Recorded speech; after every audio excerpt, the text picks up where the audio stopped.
Big 12 Media Day coverage here on KSL Sports, brought to you by Mountain Land Truck Outfitters. Mitch Harper, Matt Baiamonte.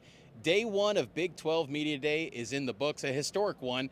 14 teams are here for this event, 7 today. BYU is one of those teams, and the Cougars made a lot of rounds with the media.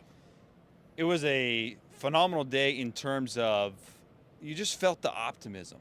You really felt that this conference, I should say, is heading in a totally different direction than they were when Texas and Oklahoma, who are leaving next year, when they announced that they were leaving, it felt like scramble mode for the Big 12. You don't sense that at all right now. Everyone here is optimistic.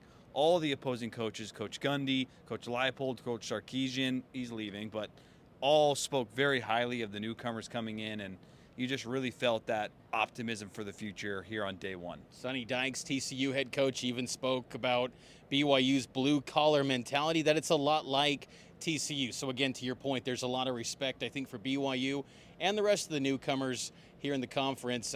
Houston was also speaking today. We'll hear from UCF and Cincinnati tomorrow. But for BYU, Kalani Sitake, he was kind of a hit with the national and new Big 12 media.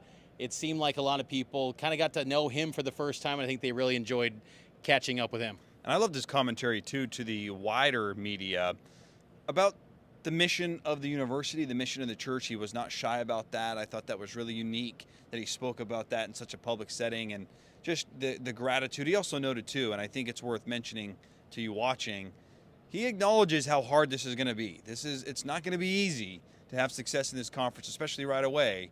But their ramp up these past 2 years, I think, have helped them prepare for that challenge. Preseason number 11 team in the league.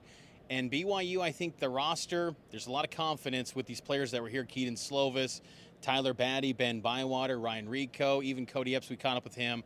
They're all pretty excited about what this team is capable of doing and maybe surprising some folks. I think they do have the ability to surprise. I think the roster's gotten a lot better since the transfer portal additions post-spring. There were some surprising deductions from the roster. Kyson Hall, Jaron Hall's younger brother, he's no longer on the roster.